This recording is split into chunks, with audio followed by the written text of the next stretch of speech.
Voltamos com o Bom Dia Rio Branco ao vivo na sua TV Rio Branco, canal 8 do SBT. Agora são 7 horas e 3 minutos no Acre. Depois dos blocos de notícias com o Tião Silva, agora é hora do bloco de entrevistas. Lembro a você que este bloco tem o apoio do Supermercado Araújo, do Araújo Mix e também da New Flex, além da Purifique, água alcalina para você. Eu tenho o prazer de conversar agora com o doutor Eduardo Farias, ex-deputado estadual e um dos novos vereadores eleitos desta feita pelo PCdoB. Seja bem-vindo, doutor. Tudo bem? Tudo bem, Muniz. Prazer estar aqui novamente. Prazer nosso recebê-lo aqui mais uma vez. Certo. Doutor Eduardo, não é coisa de outro planeta alguém que já tem uma vida no Legislativo Estadual recomeçar a carreira lá pelo Executivo, aliás, Legislativo Municipal. Certo. Mas não é normal alguém que já teve alguns mandatos numa Câmara Superior e recomeçar agora a carreira política lá pela Câmara de Rio Branco. O que fez o senhor ser candidato a vereador? Olha, Muniz, primeiro dizer que eu quero primeiro agradecer, inclusive ao povo de Rio Branco, as pessoas que entenderam a minha mensagem, me apoiaram e acreditaram de que eu possa ajudar Rio Branco, ajudar a nossa prefeitura com o Marcos Alexandre. E dizer que para mim é o contrário, é uma honra. Eu que sou filho daqui, nasci nessa cidade, me criei, só fiquei fora o tempo de estudar e voltar como médico, porque naquela época não tinha faculdade. Então, para mim é um orgulho muito grande participar da política de Rio Branco a partir desse mandato de vereador. Eu estou animado, eu estou muito motivado, eu acho que a gente pode contribuir com a experiência que nós tivemos de executivo como vice-prefeito, alguns momentos assumindo como a prefeitura, dividindo as responsabilidades de cuidar de Rio Branco como vice-prefeito, como secretário, e também a experiência parlamentar que eu tive de ser deputado durante 4 anos. Então, para mim, é uma honra muito grande. Acho que é um pouco incomum na política acreana, mas se você for olhar a política nacional, agora mesmo tivemos um belo exemplo do Suplicy em São Paulo, senador durante mais de 20 anos, Verdade. E agora foi eleito vereador e tenho certeza que com o seu jeito, com sua tradição, vai fazer também um bom mandato em São Paulo. O Zé Aníbal também, depois de vários mandatos no Aníbal. Senado, na Câmara Federal, voltou há 8 anos como vereador. Heloísa Helena. Sim, então são vários exemplos que a gente tem. E eu acho que é um pouco também, Muniz, até uma certa injustiça com o parlamento municipal. Você toma leitinho também ou só o café? O café está ótimo. Não, eu acho até um certo preconceito, eu diria, que não foi o caso da origem da sua pergunta, mas porque realmente causa estranheza. Ainda bem que o senhor entendeu mas que não foi nenhum demérito, né? Não, sem nenhum demérito. Porque, na verdade, hoje, os serviços, a vida acontece na cidade, né? A vida não acontece no país, não acontece no estado, a vida acontece na cidade. Serviços como transporte, como escola, como saúde, como coleta de lixo, né? Mobilidade, uma série de serviços, eles são diretamente ligados e responsabilizados pelo município. Claro. Então, o papel do vereador, eu diria que ele é muito mais amplo até do que de um próprio deputado estadual. Isso. Então, por isso que eu estou motivado, eu já tenho muitas ideias que eu quero discutir na Câmara, levar para o prefeito Marcos Alexandre. A minha ideia, Muniz, é contribuir, é ajudar. Entendi.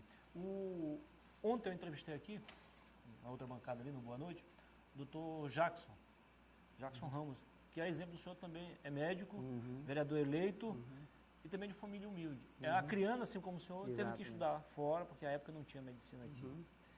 Como é que fica a bancada da saúde depois de 16 anos? Nós teremos 2 representantes profissionais da saúde, 2 médicos. O Jackson é uma pessoa de um coração muito, muito grande, um profissional competente, um médico hoje renomado, e gosta da política. Eu acho muito bacana quando a pessoa gosta da política. Não adianta vir para a política por status, não adianta vir para a política para negócios, não adianta vir para a política para trampolins, de jeito nenhum. A política é o lugar em que você vai para ajudar, para ajudar com aquilo que você tem de emoção, aquilo que você acredita, a sua ideologia e aquilo que você acumulou de competência durante a sua vida, aquilo que você acha que a tua experiência vai ajudar. Aliás, o parlamento surge na Grécia, né?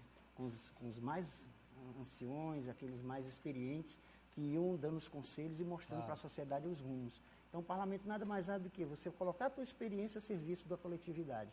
E eu acho que o Jackson está pronto para isso, uma pessoa hoje preparada, motivada, e eu acredito que ele vai fazer um bom mandato e vai, sem dúvida, ajudar a saúde aqui do nosso município. O senhor vai ser o único representante do PCdoB.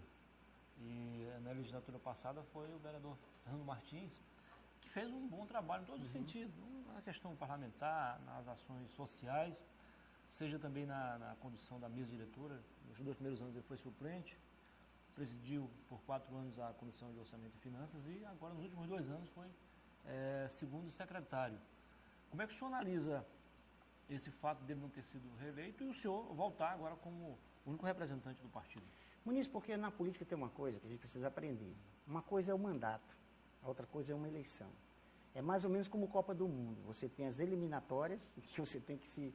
E depois tem o torneio. Ali no torneio, às vezes ganha um time que nem foi tão bem na eliminatória. É uma disputa meio desigual, né? Na política é assim. Eu acredito, e você acompanhou, e a imprensa que acompanha a Assembleia sabe, que eu fiz um mandato que foi muito respeitado, um mandato que as pessoas reconheceram como um bom mandato. No entanto, eu não tive sucesso nas urnas em 2014, por uma conjuntura, por uma série de questões que eu não vou entrar aqui no mérito. No entanto, eu não me sinto nem um pouco menor como parlamentar, porque eu não ganhei uma eleição, porque eu acho que eu fiz um bom mandato, que eu acho que eu ajudei, contribuí. E acho que esse meu retorno foi um pouco também o reconhecimento de algumas pessoas por esse mandato até de deputado estadual, porque a pessoa também ela não olhou o Eduardo, candidato a vereador, ele olhou a minha história. Claro. E acho que com o Fernando vai acontecer a mesma coisa. O Fernando fez um bom mandato. O Fernando fez um mandato próximo da comunidade. O Fernando fez um mandato que não nos trouxe problema para o PCdoB. Se a gente não teve ali aquele militante que vem do sindicato, que vem da universidade, aguerrido, a gente não podia cobrar isso dele, porque o Fernando tem uma outra formação social, ele tem outro perfil social, ele é um empresário, uma pessoa ligada mais ao campo, então nós não podíamos exigir dele o que se exigiria de um menino que vem do movimento estudantil, do universitário ou de alguém que vem do sindicato. No entanto, foi um mandato que a gente reconhece e o PCdoB agradece muito a contribuição do Fernando, espero que ele retorne à vida política, como eu estou retornando agora, entendeu? E acho que a sociedade, ela olha tudo isso. O povo olha e faz as suas devidas escolhas a partir desse olhar. Em 2012, o PCdoB, das 22 prefeituras, conseguiu eleger 2, né? O Farias, lá em Jordão, e o Vareda, lá em Capixaba. O Vareda, por motivo da vontade dele, do partido também, mudou de partido, não conseguiu a reeleição, mas vocês perderam lá em Capixaba, mas conquistaram em Bujari. Pela primeira vez o PCdoB vai administrar a cidade de Bujari, talvez uma das mais próximas aqui de Rio Branco, depois de Quinari, lá com o Romualdo. Como é que o senhor analisa, no geral, o desempenho, a performance do seu partido nas urnas na eleição de domingo atrasado?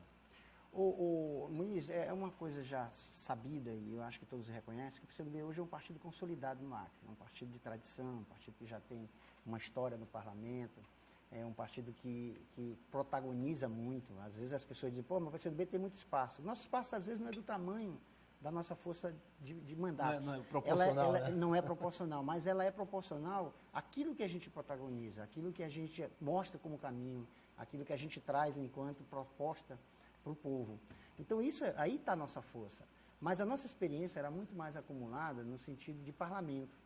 A nossa primeira experiência de gestão de quem se elegeu pelo 65 foi agora na legislatura passada. E nós tivemos a boa experiência com o Elson, do Jordão, aproximado do partido, orientado pelo partido e, obviamente, pela sua competência, pelos seus méritos pessoais e da sua equipe, que conseguiu uma reeleição com um percentual como poucos. Eu acho que nós só tivemos isso com o Barbari e com o Marcos Alexandre, aqui em Rio Branco. Então, foi um grande percentual, uma grande vitória no Jordão. No Capixaba, nós tivemos muita dificuldade em relação com o prefeito, pela sua personalidade, pelo seu jeito. Eu acho que o prefeito achou que tinha ganho a presidência dos Estados Unidos e era capixaba. Então, quando ele acordou, já acordou tarde, nós lamentamos, findamos perdendo esse prefeito. E agora nós tivemos a reeleição do Elcio e a reeleição do Romualdo. O Romualdo é um militante de esquerda, ele é oriundo do PT, inclusive, uma pessoa que tem tradição do debate, tradição do coletivo, vem dos movimentos populares. Foi fundamental na eleição do Tonheiro, em 2012, foi das pessoas chaves da eleição do Tonheiro, e percebeu que ali o Tonheiro perdeu um pouco o sentido daquilo que era a proposta que eles tinham colocado na campanha.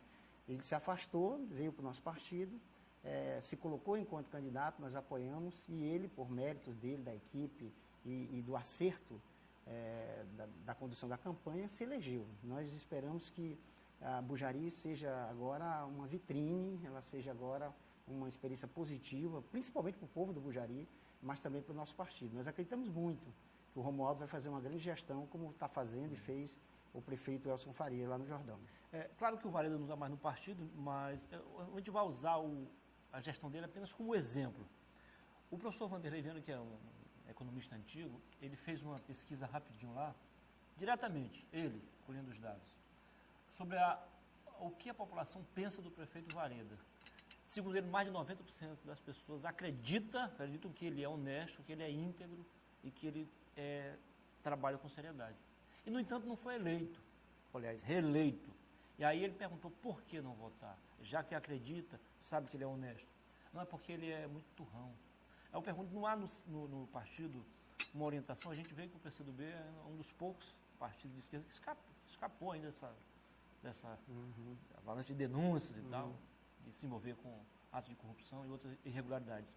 No sentido de não basta ser íntegro e honesto, mas também ser mais comunicativo, mais maleável, mais flexível. Sem dúvida, nós até chegamos a orientar. O Vareda tinha umas atitudes engraçadas até, folclóricas. Do tipo acordar 4h30 da manhã e ver se o porteiro, o vigia da escola estava lá. Acordado também. Acordado. O vigia tomava um susto, era o prefeito. São coisas que a população gosta, mas do ponto de vista da gestão não é isso que resolve. Né? Porque nós não somos eleitos como eram os reis, né? Eleitos pela alguma força divina. Nós somos eleitos pela opinião pública. E a opinião pública ela é composta de várias coisas. Composta do seu comportamento, da honestidade que é natural e tem que ter do homem público, mas também da relação humana. Né? Nós tivemos já exemplos no Acre de prefeitos turrões e que se reelegem. Eu acho que o bom exemplo é o Francimar. Eu conheço poucas pessoas tão turrões como o Francimar de Feijó, que é meu amigo, se estiver ouvindo até manda um abraço. Mas o Francimar foi reeleito e eleito. O filho já não teve a mesma condição e é menos turrão do que o pai. Claro. Então o fato de você ser sério, turrão, querer as coisas honestas, não significa dizer que você não tenha bom trato com as pessoas. Né?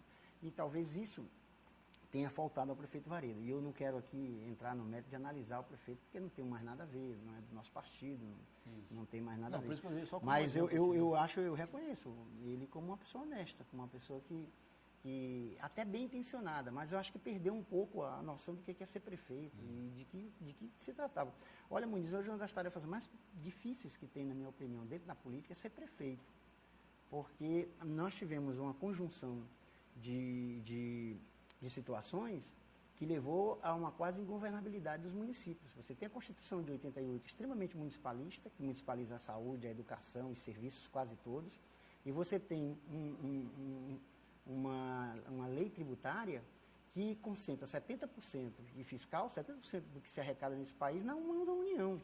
Né? Aí quase 25% na mão dos estados. Você sobra para os municípios todos, que são mais de 5.500 municípios do Brasil, entre 5% e 10% do que se arrecada nesse país, com todos os serviços que tem que se fazer. Ou seja, deram autonomia, mas não deram o principal. Para piorar a coisa, você pega uma das crises piores que se tem nos últimos anos, com queda de arrecadação, queda de FPM. Então, eu, sinceramente, ser prefeito hoje, ou você é muito criativo, ou você vai se enrolar, não por você ser desonesto, mas por falta completa de condições mínimas de administrar um município. Então, o senhor defende um novo pacto federativo e, mais do que isso, uma reforma tributária minimamente justa? É extremamente. O governo Temer, inclusive, está indo pelos caminhos mais errados que eu já vi, porque exatamente ele está punindo a população na hora que congela, e ontem, infelizmente, nós tivemos a aprovação daquela PEC que vai ser terrível e desastrosa para o futuro desse país, em que você congela os recursos, principalmente para a educação e saúde, você engessa o Estado. O Estado não tem que ser gessado a partir de uma lei com teto, você tem que gessar ele a partir das necessidades da população e dos mecanismos de fiscalização que já tem. Lei de responsabilidade fiscal, Tribunal de Contas de União, de municípios, de estados. Esses são os mecanismos que a sociedade criou para que o gestor não ultrapasse os limites da lei. No entanto, nós não estamos olhando para aquilo que é fundamental. Por exemplo, a reforma tributária fiscal desse país ela é fundamental para se fazer, exatamente para se corrigir isso. Ou se faz isso, ou se muda a Constituição. Porque então que a União vai ter que ficar responsável por coleta de lixo, a União vai ter que ser responsável pela mobilidade urbana direta, porque passa isso para os municípios e não passa o financeiro, é extremamente cruel. Difícil, muito difícil. Mas esse é um assunto para os deputados federais e Mas rapidinho, só para aproveitar aí a sua deixa, para ouvir a sua opinião sobre um outro assunto, tem tudo a ver com isso aí também. Normalmente, se a gente vê o histórico aí dos partidos mais ligados à direita ou centro-direita, se preocupa muito com o orçamento que leva em conta só a questão econômica, a questão financeira. os partidos de esquerda, normalmente, exceto alguns casos isolados, se preocupam mais com o chamado orçamento social. E os especialistas no assunto dizem o seguinte, que não deve nem uma coisa nem outra, tem que buscar o ponto de equilíbrio, nem 8 e nem 80. O senhor pensa assim também? Eu penso assim também, Ministro. Eu acho que... Porque é o seguinte, acho que a Dilma abriu demais. E o Temer, acho que fechou demais também. Acho que não pode ser assim. Eu não entrei nesse mérito, mas pelo tempo da televisão, eu queria primeiro elogiar a tua pergunta, que vai dar a oportunidade para quem está nos assistindo agora, entender o que é a questão ideológica. Veja, você colocou com palavras diferentes o que é ideologia. A esquerda pensou no Luz para Todos, lá em quem mora dentro dos ramais, dentro dos seringais, pensou na escola para o negro, pensou na escola para o pobre, pensou na universidade para essas pessoas excluídas, pensou na diversidade, pensou o país como um todo do ponto de vista social. Eles, durante 500 anos, pensaram sempre no capital. Se os bancos estavam ganhando mesmo, se o mercado estava satisfeito, se as dívidas estavam sendo pagas, se a lucratividade das grandes empresas, das 500 maiores empresas estavam grandes, se a gente se comparava aos grandes países capitalistas, meu Deus, quer dizer, duas visões diferentes. O que o governo Temer está aplicando agora é essa receita que em 500 anos não deu certo.